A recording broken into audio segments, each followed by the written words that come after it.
तो एक बार फिर से स्वागत है आपका घटना चक्र क्वेश्चन सॉल्विंग सीरीज़ में। और आज हम जो टॉपिक करने वाले हैं वो है गुप्त काल। गुप्त काल में से भी 2020 में काफ़ी क्वेश्चन आए थे। ठीक है, चलिए फिर स्टार्ट करते हैं। गुप्त वंश ने किस अवधि में शासन किया? तो 319 से लेके 500 ईस्वी तक इन्होंने शासन किया था। गुप्त वंश ने लगभग 275 से 550 ईस्वी तक शासन किया। इस वंश की स्थापना लगभग 275 ईसा में महाराज श्रीगुप्त द्वारा की गई थी। तो गुप्त वंश का जो संस्थापक था वो श्रीगुप्त था, याद रखना। किंतु गुप्त वंश का प्रथम शक्तिशाली शासक चंद्रगुप्त प्रथम था, जिसे चंद्रगुप्त विक्रमादित्य भी कहते हैं। ठीक है, जिसने 319 से लेकर 335 ईस्वी तक शासन किया। इसने अपनी महत्ता सूचित करने के लिए अपने पूर्वजों के विपरीत महाराजाधिराज की उपाधि धारण की, इसलिए विकल्प ए सही है। भारत का नेपोलियन किसे कहा जाता है? तो भारत का नेपोलियन कहा जाता है समुद्रगुप्त को।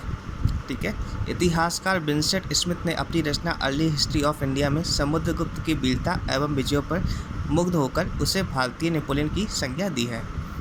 अब यहाँ पर ये रिपीट क्वेश्चन आ गए। निम्नलिखित में से किस गुप्त राजा का एक अन्य नाम देवगुप्त था? तो चंद्रगुप्त द्वितीय का। गुप्त शासक चंद्रगुप्त द्वितीय विक्रमादित्य का एक अन्य नाम देवगुप्त मिलता है। उसके अन्य नाम देवराज तथा देवऋषि भी मिलते हैं। प्रथम गुप्त शासक जिसने परम भागवत की उपाधि धारण की वह था समुद्रगुप्त। इलाहाबाद स्तंभ अभिलेख निम्नलिखित में से किस एक से संबंध है? तो वह है समुद्रगुप्त और अशोक, दोनों से ही रिलेटेड होते हैं। तो इलाहाबाद का जो प्रयाग प्रशस्ति अभिलेख है, ठीक है, वो तो समुद्रगुप्त के लिए है। उसमें प्रशस्तियाँ जो होती हैं, प्रशस्ति मतलब प्रशंसा, जिसमें जी भर के प्रशंसा की हुई होती है राजा की। ठीक है, इलाहाबाद का अशोक स्तंभ अभिलेख पर समुद्रगुप्त के शासन के बारे में भी सूचना प्रदान करता है। इस स्तंभ पर समुद्रगुप्त के संधि विग्रहिक हरिशेन ने संस्कृत भाषा में प्रशंसात्मक विवरण प्रस्तुत किया है, जिसे प्रयाग प्रशस्ति कहा गया है। इसमें समुद्रगुप्त की विजयों का उल्लेख है। नेक्स्ट, इलाहाबाद का अशोक स्तंभ किसके शासन के बारे में सूचना प्रदान करता है? तो डी, समुद्रगुप्त के बारे में, जैसे कि ऊपर हमने पढ़ा था अभी। नेक्स्ट, समुद्रगुप्त के प्रयाग प्रशस्ति वाले स्तंभ पर निम्नलिखित में से किसका लेख मिलता है? तो जहांगीर का। तो प्रयाग प्रशस्ति समुद्रगुप्त के विषय में जानकारी का एक महत्वपूर्ण स्रोत है। इसकी रचना समुद्रगुप्त के संधि विग्रहिक सचिव हरिशेन ने की थी। कनिंघम के मतानुसार यह लेख मूलतः कौशाम्बी में खुदवाया गया था। अकबर ने इसे कौशाम्बी से मंगाकर इलाहाबाद के किले में स्थापित करवाया। इस पर जहांगीर का एक लेख रानी का अभिलेख एवं अशोक द्वारा कौशाम्बी के महामात्रों को संघ भेद रोकने के लिए भी निर्देश उत्कीर्ण है। नेक्स्ट क्वेश्चन, हरिशेन समुद्रगुप्त के दरबार का प्रसिद्ध कवि था? बिल्कुल था, इसने प्रयाग प्रशस्ति लिखी। उसने देवी चंद्रगुप्तम महाकाव्य की रचना की थी? बिल्कुल गलत, ये विशाख दत्त ने लिखी थी। वह प्रयाग प्रशस्ति का भी रचयिता था? बिल्कुल, वो तो था ही। तो पहला और तीसरा सही होंगे, बाकी गलत होंगे। ऑप्शन इज डी, पहला और तीसरा सही है। नेक्स्ट, दिल्ली की कुब्बत उल इस्लाम मस्जिद के प्रांगण में उन्नत प्रसिद्ध लौह स्तंभ किसकी स्मृति में है? तो इसका आंसर होगा चंद्र। तो दिल्ली में महरौली में जो स्तंभ है, महरौली का लौह स्तंभ, ठीक है, तो उस लौह स्तंभ के बारे में आप जब भी कभी जाएं दिल्ली तो वो देख कर आएँ कि उसमें आज तक जंग नहीं लगा है। यानी लोहे की ऐसी टेक्निक थी उनके पास जिसमें कभी जंग भी नहीं लग सकता था। लेकिन बदकिस्मती हमारी कि वो टेक्निक आगे नहीं साझा हो पाई। अगर हो पाती तो कितना फ़ायदा होता लोगों के लिए। खैर, तो ये महरौली में है लौह स्तंभ। ठीक है, वैसे इसका जो संबंध है वो चंद्रगुप्त द्वितीय से किया जाता है। ठीक है, नेक्स्ट, कौन सा राजवंश हूणों के आक्रमण से अत्यंत विचलित हुआ? तो वह था गुप्त। ठीक है, गुप्त राजवंश हुआ था जहाँ पे हूणों का ज़्यादा आक्रमण हुआ था। हूणों का पहला भारतीय आक्रमण गुप्त सम्राट स्कंदगुप्त के शासनकाल में हुआ तथा स्कंदगुप्त के हाथों पे बुरी तरह परास्त हुए। ठीक है, स्कंदगुप्त की मृत्यु के 5वीं शताब्दी ईस्वी के अंत तथा 6वीं शताब्दी के प्रारंभ में उत्तर पश्चिम के कई क्षेत्रों पर हुड़ों ने कब्जा कर लिया था। किस अभिलेख से ज्ञात होता है कि स्कंदगुप्त ने हुड़ों को पराजित किया था? तो भीतरी स्तंभ लेख से। इसमें पुष्यमित्रों और हुड़ों के साथ स्कंदगुप्त के युद्ध का वर्णन मिलता है। ठीक है, उल्लेखनीय है कि हुड़ों का पहला भारतीय आक्रमण गुप्त सम्राट स्कंदगुप्त के शासनकाल में हुआ, जिससे वे बुरी तरह पराजित हुए थे।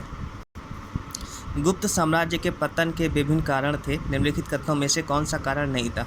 हुड़ आक्रमण निरंतर होते रहे, तो ये भी एक कारण था। प्रशासन का सामंतीय ढांचा, बिल्कुल गुप्त काल के टाइम में जो सामंतीय व्यवस्था काफ़ी ज़्यादा आ गई थी। ब्राह्मणों का वर्चस्व बढ़ गया, उनको भूमि अनुदान मिलने लग गए, भूमि अनुदान से सामंतों का जन्म हुआ। ठीक है, और सामंती व्यवस्था आ गई, इससे भी एक तरीके से टुकड़े हो गए शासन के। एंड उत्तरवर्ती गुप्तों का बौद्ध धर्म स्वीकार करना भी था। लेकिन अरब आक्रमण तो था ही नहीं। अरब आक्रमण तो लगभग 8वीं सदी में हुआ था ना, 712 ईस्वी के बाद, राइट। तो यही होगा डी आंसर इसका। शक विजेता किसे माना जाता है? चंद्रगुप्त द्वितीय को माना जाता है, क्योंकि पश्चिम भारत के अंतिम शक राजा रुद्र सिंह III को चंद्रगुप्त द्वितीय विक्रमादित्य ने 5वीं सदी के प्रथम दशक में परास्त किया था। रजत सिक्के जारी करने वाला प्रथम गुप्त शासक था, तो वह था चंद्रगुप्त द्वितीय। तो देखो, सबसे पहले अगर सिक्कों की बात आई तो मैं आपको बता दूं, सबसे पहले जो सोने के सिक्के जारी किए गए थे वो हिंद यवन शासकों ने, हिंद यूनानियों ने स्टार्ट किए थे। ठीक है, जिन्हें बैक्ट्रियन भी कहते हैं। और सबसे ज़्यादा जो सोने के सिक्के तो उसके बाद कुषाणों ने चलाए थे, और फिर सबसे एंड में जो गुप्तकाल लोगों ने फिर चलाए थे सोने के सिक्के। ठीक है, एक तरीके से अर्थव्यवस्था को भी उनका पतन का कारण माना जाता है, क्योंकि जब आप ज़्यादा सोने के सिक्के चलाएंगे तो फिर आपका जो खजाना है, राजकोष, ख़त्म होता चला जाता है। ठीक है, नेक्स्ट क्वेश्चन। प्रसिद्ध चीनी यात्री फाहियान ने किसके शासनकाल में भारत में यात्रा की? तो वह थे चंद्रगुप्त द्वितीय। ठीक है, IAS प्री 1999 का क्वेश्चन। ईसा की 3वीं शताब्दी से, जबकि हुड़ आक्रमण से रोमन साम्राज्य समाप्त हो गया, भारतीय व्यापारी अधिकाधिक निर्भर हो गए, तो दक्षिण पूर्व एशियाई व्यापार पर वो निर्भर हो गए थे। आंसर इज सी। ईसा की 3वीं सदी से जब हुड़ आक्रमण से रोमन साम्राज्य का पतन हो गया, तो भारतीय दक्षिण पूर्व एशियाई व्यापार पर अधिक निर्भर हो गए। गुप्त काल में उत्तर भारतीय व्यापार निम्नलिखित में से किस एक पत्तन से संचालित होता था? तो ताम्रलिपि से होता था। ताम्रलिप्ति 1999 UPSC प्री का ही क्वेश्चन है। गुप्त काल में ताम्रलिपि बंगाल का एक प्रमुख बंदरगाह था, जहां से उत्तर भारतीय व्यापार दक्षिण पूर्व एशिया, चीन, लंका, जावा, सुमात्रा आदि देशों के साथ होता था। ठीक है, भारत ने दक्षिण पूर्वी एशिया के साथ अपने आरंभिक सांस्कृतिक संपर्क तथा व्यापारिक संबंध बंगाल की खाड़ी के पार बना रखे थे। निम्नलिखित में से कौन सी बंगाल की खाड़ी के इस उत्कृष्ट आरंभिक समुद्री इतिहास की सबसे विश्वसनीय व्याख्या हो सकती है? ठीक है, प्राचीन काल तथा मध्यकाल में भारत के पास दूसरों की तुलना में अति उत्तम पोत निर्माण तकनीकी उपलब्ध थी? नहीं। इस उद्देश्य के लिए दक्षिण भारतीय शासकों ने व्यापारियों, ब्राह्मण पुजारियों और बौद्ध भिक्षुओं को सदा संरक्षण दिया? ये भी नहीं। बंगाल की खाड़ी में चलने वाली मानसून हवाओं ने समुद्री यात्राओं को सुगम बना दिया। तो सी यही होगा इसका आंसर। UPSC प्री 2011 का क्वेश्चन था ये। भारत ने दक्षिण पूर्वी एशिया के साथ अपने आरंभिक सांस्कृतिक संपर्क तथा व्यापारिक संबंध बंगाल की खाड़ी के पार बना रखे थे। इसका प्रमुख कारण बंगाल की खाड़ी में चलने वाली मानसूनी हवाओं के द्वारा समुद्री यात्रा का सुगम होना था। ठीक है, अतः उपयुक्त उत्तर विकल्प सी है। नेक्स्ट, प्राचीन भारत में देश की अर्थव्यवस्था में अत्यंत महत्वपूर्ण भूमिका निभाने वाली श्रेणी संगठन के संदर्भ में निम्नलिखित में से कौन से कथन सही है? प्रत्येक श्रेणी राज्य की एक केंद्रीय प्राधिकरण के साथ पंजीकृत होती थी और प्रशासनिक स्तर पर राजा उनका प्रमुख होता था। नेक्स्ट, श्रेणी ही वेतन, काम करने के नियमों, मानकों और कीमतों को सुनिश्चित करती थी। श्रेणी का अपने सदस्यों पर न्यायिक अधिकार होता था। तो दूसरा और तीसरा कथन ठीक है, बाकी पहला गलत है। UPSC प्री 2012 का क्वेश्चन है ये। प्राचीन भारत की अर्थव्यवस्था में श्रेणियों का विशेष महत्व था। ये संगठन व्यापारियों के द्वारा उनके व्यापार के समुचित संचालन के लिए स्थापित किए जाते थे। श्रेणियों का अपने सदस्यों पर न्यायिक अधिकार होता था तथा श्रेणियों के द्वारा ही सदस्यों के वेतन, काम करने के नियमों, मानकों एवं कीमतों का निर्धारण किया जाता था। प्रत्येक श्रेणी का अपना एक प्रमुख होता था। राजा का श्रेणियों के संचालन में कोई हस्तक्षेप नहीं होता था। श्रेणियाँ अपने नियम स्वयं बनाती थी। स्थानीय प्रशासन में भी श्रेणियों को काफ़ी महत्व प्राप्त होता था। गुप्त काल में गुजरात, बंगाल, दक्कन एवं तमिल राष्ट्र में स्थित केंद्र किससे संबंधित थे? वस्त्र उत्पादन से। यूपीएससी प्री 2002 का क्वेश्चन, विशाख दत्त के प्राचीन भारतीय नाटक मुद्रा राक्षस की विषय वस्तु है? तो चंद्रगुप्त मौर्य के समय में राज दरबार की दुर्भी संधियों के बारे में। डॉक्टर केपी जायसवाल ने विशाख दत्त को चंद्रगुप्त मौर्य का समकालीन बताया है। उनके नाटक मुद्रा राक्षस से चंद्रगुप्त मौर्य के कृत्यों पर प्रकाश पड़ता है। इसमें चंद्रगुप्त मौर्य के समय में राज दरबार की दुर्भी संधियों का वर्णन किया गया है। ठीक है, तो ये क्वेश्चन यहाँ पर डाल दिए गए, लेकिन चंद्रगुप्त मौर्य और चंद्रगुप्त द्वितीय दोनों अलग हैं, मैंने आपको बताया ही था पहले। ठीक है ना, दोनों अलग अलग सम्राट हैं, एक मौर्य काल का है तो एक गुप्त काल का है। नेक्स्ट क्वेश्चन, निम्नलिखित में से कौन गुप्त काल में अपनी आयुर्विज्ञान विषयक रचना के लिए जाना जाता है? तो यूपीएससी 1996 का क्वेश्चन है, लेकिन विवादित है, छोड़ो उस पर फिर बात ही क्या करनी। नेक्स्ट क्वेश्चन, निम्नलिखित में से किसका प्राचीन भारत के आयुर्वेद शास्त्र से संबंधित नहीं है? तो भास्कराचार्य। यूपीएससी 1993 का क्वेश्चन है। धनवंतरी चंद्रगुप्त द्वितीय विक्रमादित्य के नवरत्नों में से एक थे। ये आयुर्वेद शास्त्र के प्रकांड पंडित थे। चरक एवं सुश्रुत भी आयुर्वेद के विख्यात विद्वान थे। चरक कनिष्क के राज्य वैद्य थे, जिन्होंने चरक संहिता की रचना की थी, जबकि भास्कराचार्य प्रख्यात खगोलज्ञ एवं गणितज्ञ थे। उन्होंने सिद्धांत शिरोमणि तथा लीलावती नामक ग्रंथों की रचना की। इन ग्रंथों में गणित तथा खगोल विज्ञान संबंधी विषयों पर प्रकाश डाला गया है। लीलावती के लेखक थे भास्कराचार्य। एक बार फिर यूपीएससी का क्वेश्चन 2012 में पूछा गया। प्राचीन कालीन भारत में हुई वैज्ञानिक प्रगति के संदर्भ में निम्नलिखित में से कौन से कथन सही हैं? प्रथम शती ईस्वी में विभिन्न प्रकार के विशिष्ट शल्य औजारों का उपयोग आम था। पहला ठीक है। तीसरी शती ईस्वी के आरंभ में मानव शरीर के आंतरिक अंगों का प्रत्यारोपण शुरू हो चुका था, तो दूसरा गलत है। पाँचवीं शती ईस्वी में कोण के ज्या का सिद्धांत ज्ञात था, तीसरा सही है। सातवीं शती ईस्वी में चक्रीय चतुर्भुज का सिद्धांत ज्ञात था, तो पहला, तीसरा और चौथा सही है, बाकी गलत है। प्राचीन काल वैज्ञानिक प्रगति के संदर्भ में उल्लेखनीय रहा है। इस काल में प्रथम शताब्दी ईस्वी तक शल्य क्रिया में काम आने वाले विभिन्न प्रकार के उपकरणों का उपयोग होता था, किंतु उस काल का या उसके बाद अंग प्रत्यारोपण संभव नहीं हो सका था। गुप्त काल में गणित के क्षेत्र में उल्लेखनीय प्रगति हुई। पाँचवीं शती ईस्वी तक भारत में त्रिकोणमिति में ज्या, कोज्या और उत्क्रम ज्या के सिद्धांत ज्ञात हो चुके थे। सूर्य सिद्धांत और आर्यभट्टीय में इनका उल्लेख है। सातवीं शती ईस्वी में ब्रह्मगुप्त द्वारा चक्रीय चतुर्भुज के सिद्धांत का वर्णन मिलता है। तो नेक्स्ट, भारतीय यात्रा में फाहियान ने एक अस्पताल का उल्लेख किया है, वह स्थित था पाटलिपुत्र में। चंद्रगुप्त के 9 रत्नों में से निम्न में से कौन फलित ज्योतिष से संबंधित था? तो छप्पड़क। नेक्स्ट, कालिदास किसके शासन काल में थे? तो चंद्रगुप्त द्वितीय के। गुप्तकालीन स्वर्ण मुद्रा को कहा जाता था दिनार। गुप्तकालीन रजत मुद्राओं को नाम दिया गया था, यूपीएससी प्री 1996 का क्वेश्चन, रूपक कहा गया था रजत मुद्राओं को, और स्वर्ण मुद्रा को कहा गया था दिनार। ठीक है। निम्नलिखित में से किस गुप्त शासक ने सर्वप्रथम सिक्के जारी किए? तो वह थे चंद्रगुप्त प्रथम ने। गुप्त काल में निम्नलिखित संस्कृत नाटकों में स्त्री और शूद्र बोलते थे प्राकृत। ठीक है, जो स्त्री और शूद्र थे वो प्राकृत भाषा बोलते थे गुप्त काल में। ठीक है, यूपीएससी प्री 1999 का क्वेश्चन है ये। और उच्च वर्ग के जो लोग थे वह बोलते थे संस्कृत भाषा बोलते थे। ठीक है, अब ये गुप्त काल के टाइम से ही हमें सती प्रथा का सर्वप्रथम साक्ष्य मिलता है भानुगुप्त के एरर अभिलेख से। ठीक है, क्योंकि गुप्त काल में ब्राह्मण पंथ काफ़ी ज़्यादा सक्रिय हो गए थे, वर्चस्वशाली हो गए थे।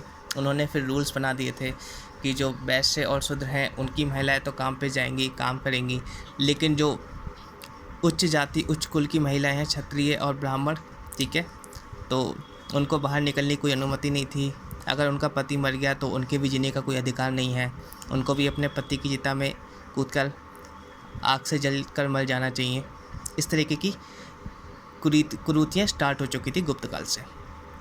नेक्स्ट, सती प्रथा का प्रथम अभिलेख साक्ष्य प्राप्त हुआ है, जैसा कभी मैंने आपको बताया, भानुगुप्त का एरर अभिलेख से। तो ए इज अ राइट आंसर। गुप्त संवत की स्थापना किसने की? तो गुप्त संवत की स्थापना की थी चंद्रगुप्त प्रथम ने। देखो, गुप्त संवत की स्थापना की चंद्रगुप्त प्रथम ने। ठीक है, जो इसका जो टाइम पीरियड होता था, इसकी प्रारंभिक तिथि 319 ईस्वी है। ठीक है, इसके अलावा भी गुप्त संवत के अलावा हमारे पास विक्रम संवत और शक संवत नाम से भी 2 कैलेंडर थे। विक्रम संवत की जो तिथि होती है वो होती है 57 ईस्वी। यानी अगर आपको विक्रम संवत निकालना है तो आज के टाइम पे 57 ईस्वी जोड़ दीजिए।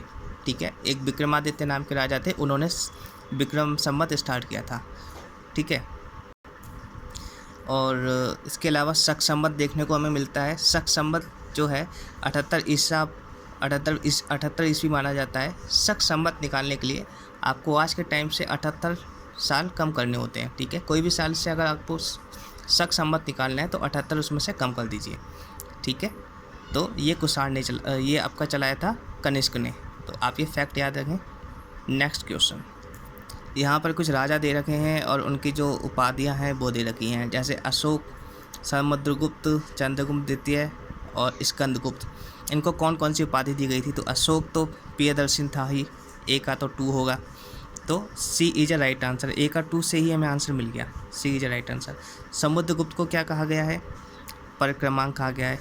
चंद्रगुप्त द्वितीय तो था ही विक्रमादित्य, और स्कंदगुप्त रामादित्य। ठीक है, नेक्स्ट, नगरों का क्रमिक पतन किस काल की एक महत्वपूर्ण विशेषता थी? तो यह थी गुप्त काल की। किस शासक वंश ने मंदिरों एवं ब्राह्मणों को सबसे अधिक ग्राम अनुदान में दिया था? तो वह थे गुप्त वंश। फल के ग्राम अनुदान में दिए, फल की ज़मीनें दी, जितना भी वो करवाते थे पूजा पाठ। क्योंकि एक्चुअली ये हुआ क्या था ना, जो गुप्त वंश के जो शासक थे ना वो थे वैश्य। ठीक है, और वैश्य थे, राजा बन गए थे, लेकिन शासन वगैरह हथिया लिए थे उन्होंने। तो उन्होंने शादी कर ली थी एक क्षत्रिय कन्या से, तो उनका कुल उन्होंने बढ़ा दिया। इससे उन्होंने ब्राह्मणों को काफ़ी ज़्यादा ज़मीनें और ग्राम अनुदान में दिए। इसलिए यहीं से हमें सामंती व्यवस्था स्टार्ट होते हुए दिखती है। नेक्स्ट, प्राचीन भारत में किस वंश का शासनकाल स्वर्ण युग कहा जाता है? तो भैया यहाँ पर स्वर्ण युग कहा जाता है गुप्त काल को। क्यों? क्योंकि इस काल को क्लासिक युग या भारत का पेरिक्लीन युग भी कहा जाता है। अपनी जिन विशेषताओं के कारण गुप्त काल को स्वर्ण काल कहा जाता है वे इस प्रकार हैं: महान सम्राटों का काल, श्रेष्ठ शासन, आर्थिक समृद्धि, धार्मिक सहिष्णुता का काल, भारतीय संस्कृति के प्रचार का काल, साहित्य, विज्ञान एवं कला के उत्कर्ष। ठीक है, तो ये सारी चीज़ें यहाँ पर देखने को मिलती हैं। ऐसे चंद्रगुप्त द्वितीय के काल में हमें मिलते हैं कालिदास जी मिलते हैं, साहित्य में काफ़ी अच्छा योगदान रहा था उनका। कला और स्थापत्य, मंदिर शैलियाँ जो आई थी ना आपकी, द्रविड़ शैली, बेसर शैली, नागर शैली, वो भी इसी टाइम पीरियड में आती हुई दिखाई देती हैं। ठीक है, तो इसीलिए इस काल को गुप्त काल को स्वर्ण युग कहा जाता है। नेक्स्ट, एक यहाँ पर फैक्ट है क्वेश्चन के माध्यम से, गुप्त युग में भूमि राजस्व की दर क्या थी? तो उपज का 6वां भाग यानी 1/6। एक और फैक्ट क्वेश्चन के माध्यम से, किस प्रकार की भूमि को अपृहत कहा जाता था? बिना जोती हुई जंगली भूमि को अपृहत कहा जाता था। ठीक है, एक और फैक्ट क्वेश्चन के माध्यम से, हिंदू विधि द्वारा मान्य कर कितना था? तो उपज का 6वां भाग, जैसे अभी बात हुई थी हमारी। यूपीएससी 2020 लास्ट ईयर क्वेश्चन आया था, भारत के इतिहास के संदर्भ में कुल्यबाप तथा द्रोणबाप शब्द क्या निर्दिष्ट करते हैं? तो इसका आंसर होगा भूमाप। ठीक है, गुप्त काल में भूमि से अलग अलग राजस्व लिया जाता था, कुल्यबाप, द्रोणबाप एवं अधबाप। भूमि माप की इकाइयाँ थीं। नेक्स्ट, गुप्त साम्राज्य द्वारा निम्न में से किन्हें कर रहित भूमि प्रदान की जाती थी? तो ब्राह्मणों को की जाती थी, जैसा मैंने आपको बताया था कि काफ़ी भूमि अनुदान मिले थे ब्राह्मणों को। एक और फैक्ट क्वेश्चन के माध्यम से, प्राचीन भारत में सिंचाई कर को कहते थे विदक भागम। ठीक है, विदक भागम याद रखना, ये आपका सिंचाई कर कहते थे गुप्त काल में। एक और फैक्ट, 3वीं शताब्दी में वारंगल प्रसिद्ध था लोहे के यंत्र उपकरणों हेतु। यूपीएससी प्री 2020 का क्वेश्चन, प्राचीन भारतीय गुप्त राजवंश के समय के संदर्भ में नगर, घंटाशाला, कदूरा तथा चौल किस लिए विख्यात थे? तो विदेशी व्यापार करने वाले बंदरगाह। घंटाशाला, कदूरा तथा चौल गुप्त काल में बड़े बंदरगाह शहर थे जहां से विदेशों से व्यापार किया जाता था। घंटाशाला एवं कदूरा जहां पूर्वी तटीय शहर थे, वहीं चौल पश्चिम तटीय बंदरगाह शहर का प्रतिनिधित्व करता था। नेक्स्ट, तोरमाड़ किस जातीय दल का था? हूर जातीय दल का था। ठीक है, यूपीएससी प्री 1995 का ये क्वेश्चन है। क्योंकि इसमें बहुत सारे क्वेश्चन हैं तो मैं सोच रहा हूँ कि एक बार यूपीएससी के क्वेश्चन कर लेते हैं पहले सारे, फिर बाद में कोई फैक्चुअल होगा तो वो देख लेंगे। ठीक है, नेक्स्ट, गुप्त काल के दौरान भारत में बलात् श्रम के संदर्भ में निम्नलिखित में से कौन सा कथन सही है? यूपीएससी प्री 2019, यानी 2020 में भी क्वेश्चन आए हैं, 2019 में भी आए हैं इसमें से। इसे राज्य के लिए आय का एक स्रोत, जनता द्वारा दिए जाने वाला एक प्रकार का कर माना जाता था। बिल्कुल, ए सही है इसमें। एक्सप्लेनेशन देख लेते हैं। चंद्रगुप्त द्वितीय के उदयगिरी गुहालेख, प्रभावती गुप्ता के रिद्धपुर अभिलेख समेत अन्य गुप्तकालीन अभिलेखों में बिष्टी बेगार बलात् श्रम को अन्य करों के साथ रखा गया है। ठीक है, नेक्स्ट, शुद्धक द्वारा लिखी हुई प्राचीन प्रास्तीय पुस्तक मृच्छकटिकम का विषय था? तो एक धनी व्यापारी और एक गणिका की पुत्री की प्रेम गाथा है ये। यूपीएससी प्री 2003 का क्वेश्चन। शूद्रकृत मृच्छकटिकम नामक रचना से गुप्तकालीन शासन व्यवस्था एवं नगर जीवन के विषय में रोचक सामग्री मिलती है। इससे तत्कालीन समाज में होने वाले परिवर्तनों पर प्रकाश पड़ता है। यथा इससे पता चलता है कि उज्जैनी में कुछ शुद्ध अधिकारी थे, अब उन्हें महाकाव्यों एवं पुराणों के श्रवण का अधिकार भी मिल गया था। वस्तुतः इस ग्रंथ में चारुदत्त नामक ब्राह्मण, सातवाह एवं एक गणिका की पुत्री बसंत सेना की प्रेम गाथा को शब्दों का रूप दिया गया है।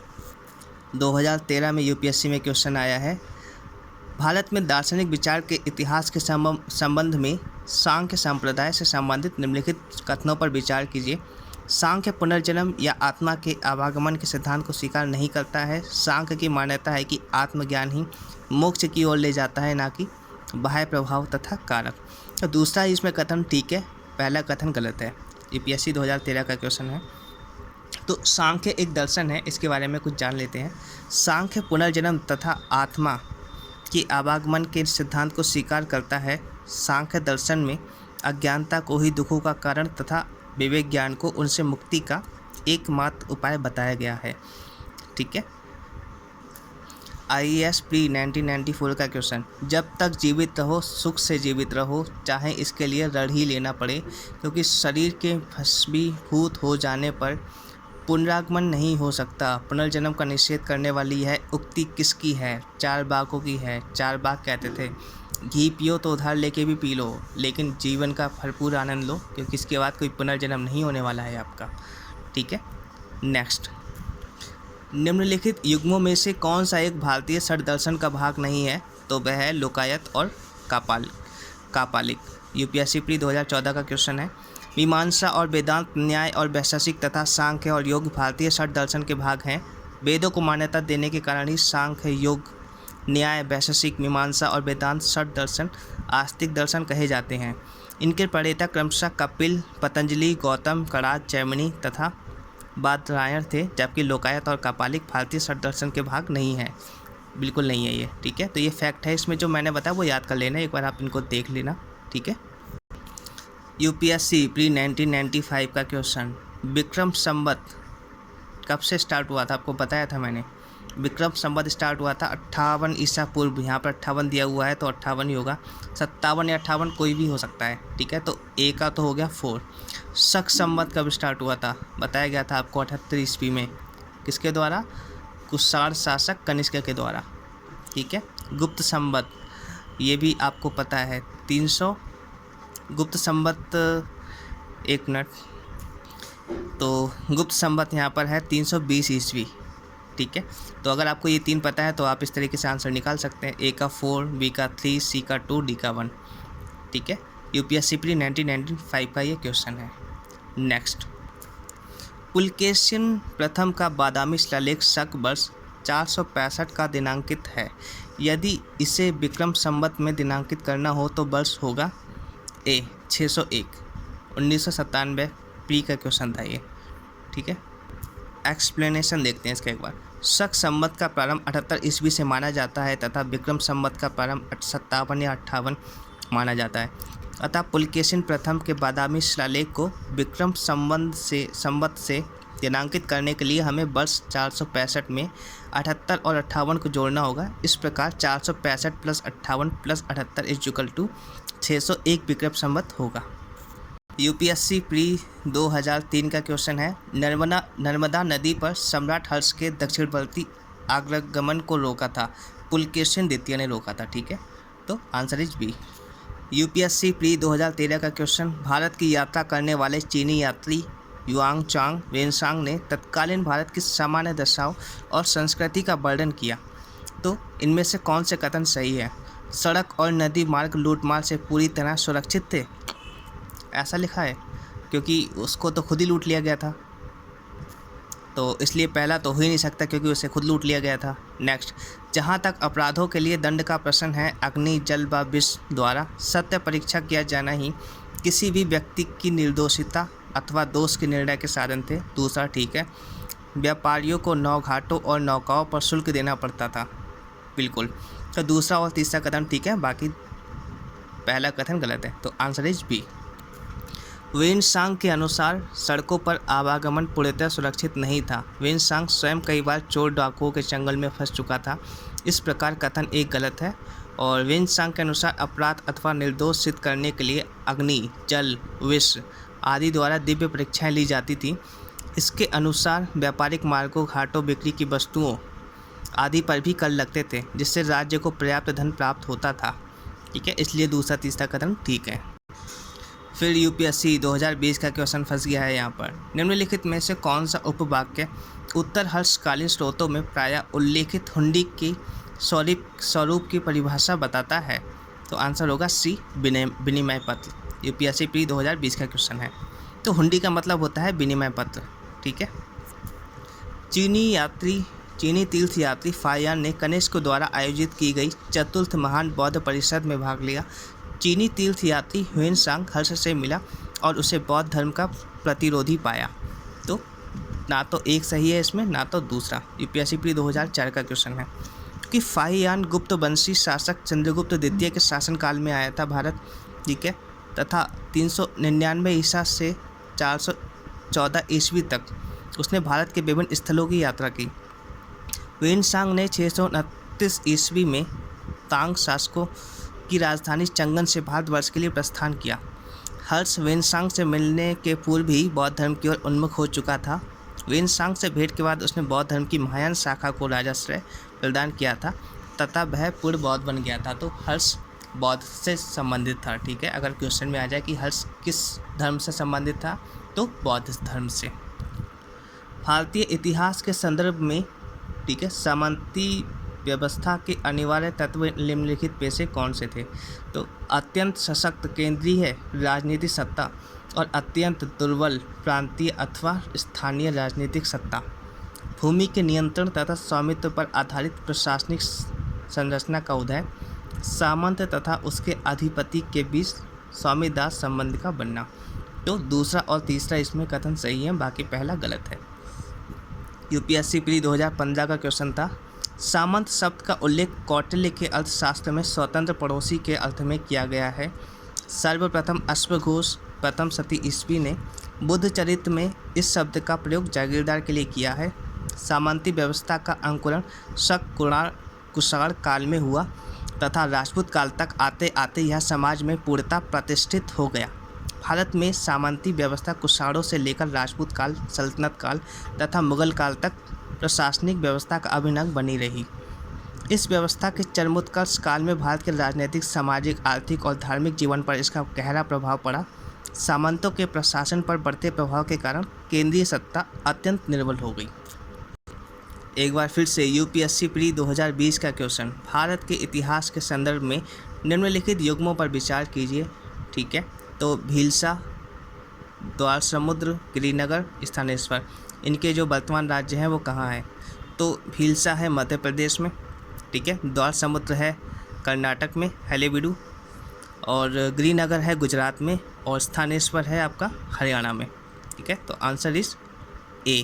पहला और तीसरा सही सुमेलित थे, बाकी गलत थे। ठीक है, तो यूपीएससी प्री 2020 में आप देख सकते हैं एंशिएंट हिस्ट्री के कम से कम 9 से 10 क्वेश्चन आपने लाइव एग्जाम्पल देखा होगा यहाँ पर आए हुए हैं। ठीक है, तो एंशिएंट हिस्ट्री का भी स्कोप अचानक से बढ़ा है। 2019 में मेडिवल हिस्ट्री के क्वेश्चन ज़्यादा थे, 6 से 7, इस बार एंशिएंट के ज़्यादा हैं। देखते हैं 2021 के यूपीएससी प्री में कौन से क्वेश्चन ज़्यादा आते हैं, एंशिएंट के, मेडिवल के या मॉडर्न के, तो आते ही हैं ज़्यादा। ठीक है, तो इस तरह से हमने जो इम्पॉर्टेंट चैप्टर्स थे एंशिएंट हिस्ट्री के, वो हमने कर लिए। Okay, thank you so much.